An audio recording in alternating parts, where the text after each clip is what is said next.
आज नमस्कार। श्रीमद् भागवत का अर्थ क्या है? श्रीमद् भागवत का अर्थ यह है, निगेटिव इमोशन चित्त में एक मद है।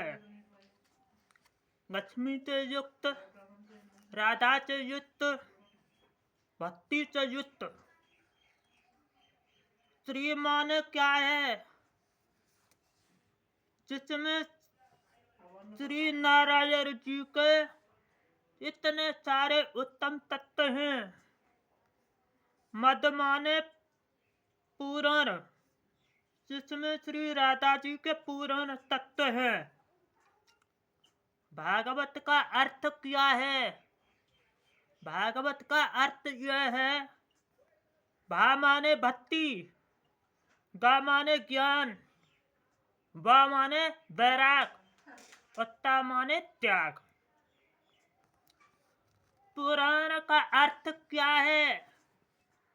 पुराण का अर्थ यह है कि पुरा आप नवम इतच पुराणम, पुरा भवम पुराणम, पुरा अप नवम पुराणम।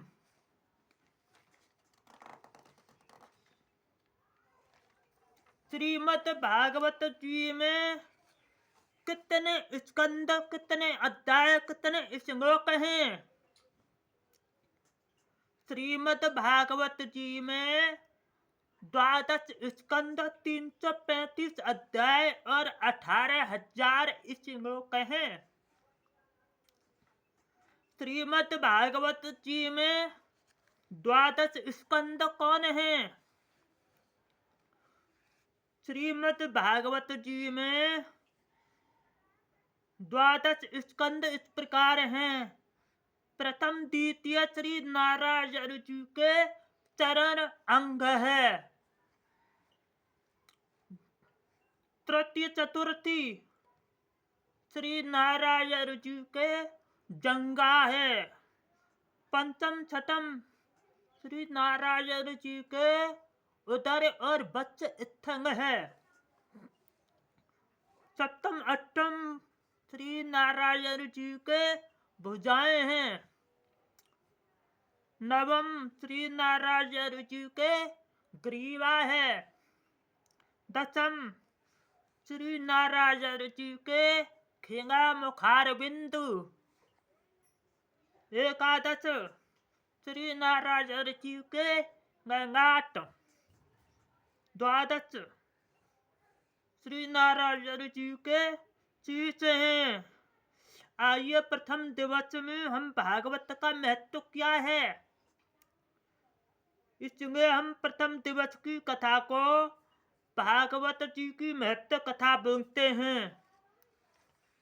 भागवत क्या है? भागवत क्यों सुनते हैं? भागवत जी में किन किन उपाय से मृत्यु हुई है, आदि के विषय में बोध करते हैं। महत्व गुरु क्या है? भागवत जी के आदि के विषय में बोध करते हैं। जब तक प्रेम नहीं होता, तब तक प्रेम को करने वाले भक्ति में गुण, स्वभाव आदि के विषय में बोध हो जाता है। गोस्वामी तुलसीदास ने यह बताया है कि जाले बिन न होई प्रतीति, बिन प्रतीत होई नए प्रीति। श्रीमद् भागवत जी की कथा में किन किन जगह हुई है? श्रीमद् भागवत जी की कथा 3 जगह में मृत्यु हुई है। सौनकादिक ऋषियों के मध्य में नैमिषारण्य में,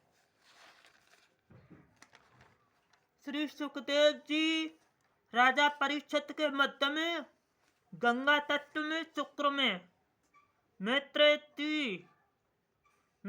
जी विदुर के मध्य में हरिद्वार में। आइए श्रीमद् भागवत जी के प्रथम श्लोक में प्रवेश करते हैं। अनुष्ठुप छंद 4 चरणों में। ओम सच्चिदानंद रूपाय विश्वोत्पत्त्यात् हेतवे तापत्रय विनाशाय श्री कृष्णाम वयम नमः। सच्चिदानंद का संधि विच्छेद क्या है? सच्चिदानंद के संधि विच्छेद यह है सत धन चित्त धन आनंद, और 3 अक्षर को मिलाने के बाद सच्चिदानंद रखा गया। सत्य जिसका न आदि है, जिसका कोई अंत है, जो पूर्व में था, मध्य में है और मध्य के अंत में है और मध्य के अंत में ही रहता है, वही परमात्मा का सत्य होता है। एक गृहिणी का स्वर्गहार प्राचीन हो गया। ध्यान से सुनो, एक गृहिणी का स्वर्ग का हार प्राचीन हो गया तो वह चरणकार के पास में गया और पुराने हार को गंगा करके एक नवीन हार बनाया, और एक नवीन हार बनाने के लिए निवेदन किया तो चरणकार ने जैसे ही उस हार को गंगाया और उससे पहले वो हार था सोने का। याद रखना, जो भी गन्ने का पश्चात किसी सोने का, और जब गंगने के पश्चात सोने का और जब नवीन हार बनकर तैयार हो जाता है तो वही सोने का हार कहा जाता है। इसी प्रकार जो परमात्मा पूर्व मध्य और अंत में हमेशा सदैव रहता है। चित्त, चित्त माने प्रकाश, जो परमात्मा है, जो सत्य है और उसका चित्त भी है। यह चित्त प्रकाश रूप में हमारे शरीर में जो आत्मा रूपी विभाजित करते हैं। जिस दिन शरीर रूपी पिंजरे से चित्त भी आत्मा रूपी तोता निकल जाता है तो उसी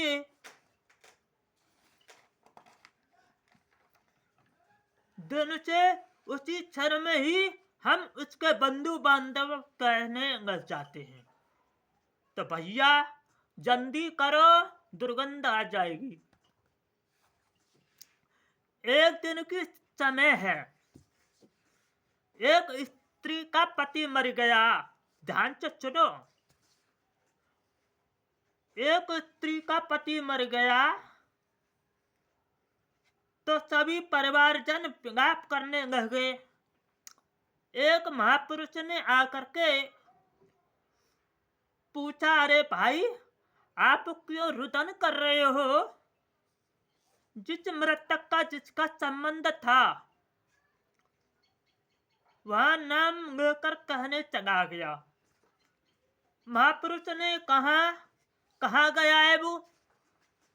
यह तो यही तो पड़ा है, न तो शरीर की आकृति घटा और न स्वरूप बिगड़ा। तभी सबने उत्तर दे दिया, जिसके भीतर जो भी था वह चला गया, वह है आत्मा। भीतर कौन था? आत्मा। वह आत्मा का स्वरूप गोविंदाय नमो नमः। जब यह शरीर के निकल करके चले जाते हैं वो प्रियजनों, मेरे भागवत प्रेमियों, जब भी हमको सपने में देख करके बहुत डर जाते हैं। इसी प्रकार सूरदास जी की छंद में सूरदास ने यह लिखा है कि मन पंछी उड़ जाइए, चातन पंछी उड़ जाइए,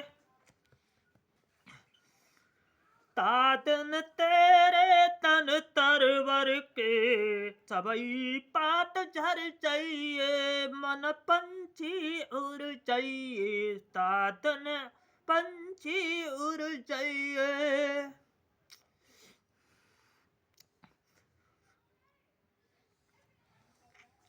घर के कहे बेगई कारो, भूत भय काऊ खइए, जहाँ प्रीतम छो प्रीत घनेरी, सोई देख डर जाइए।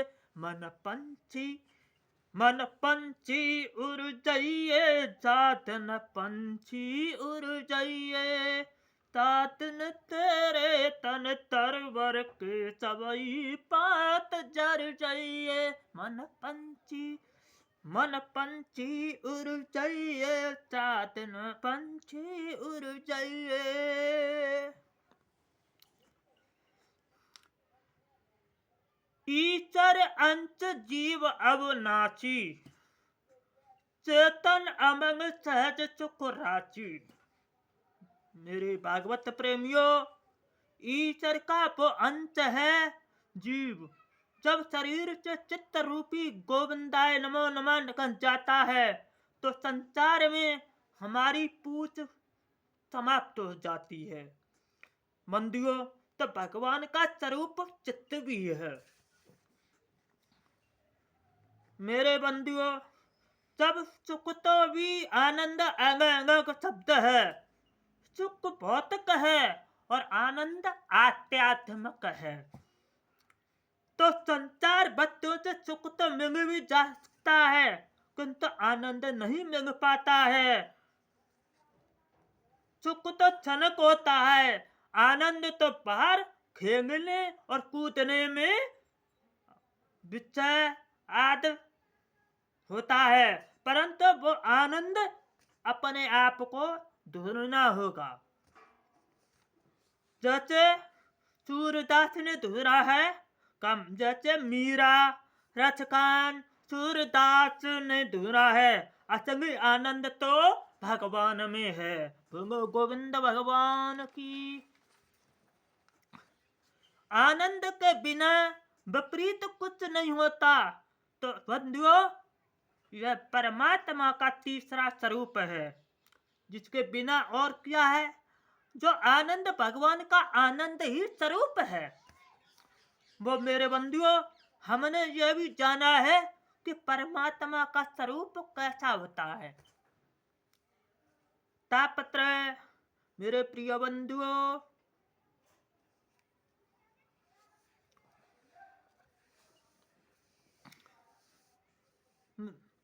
वह परमात्मा तीन प्रकार का कार्य करता है। विश्वोत्पत्त्यात् हेतवे, परमात्मा तीन प्रकार का कार्य करता है। विश्व की उत्पत्ति, पालन और संहार। श्री गोविंद सृष्टि की रचना करते हैं, हम सभी धर्म का पालन करते हैं और वो समय आने पर उसका संहार भी कर देते हैं।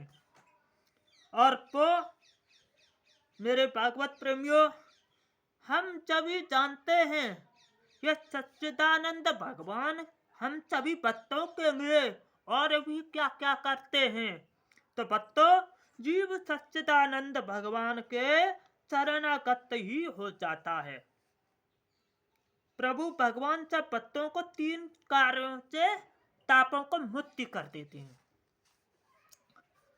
गोस्वामी तुलसीदास ने लिखा है, दैहिक दैविक भौतिक तापा, राम राज ने काहू पे आपा। मेरे भक्तों, भगवान की तीन प्रकार के तापों को मुक्ति कर देते हैं। दैहिक माने शरीर का रोग। दैविक माने देवताओं पर नवग्रह इत्यादि। भौतिक माने संचारक वस्तुओं।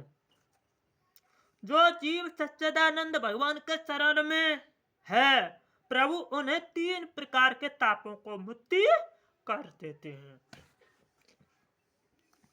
श्री कृष्ण भजम नमः। जो भगवान प्रभु सच्चिदानंद स्वरूप विश्व की उत्पत्ति पालन संहार करने वाले 3 प्रकार के तापों को मुक्ति करते हैं, और मुक्ति करने वाले ऐसे ही भगवान श्री कृष्ण को हम सदा नमस्कार करते हैं।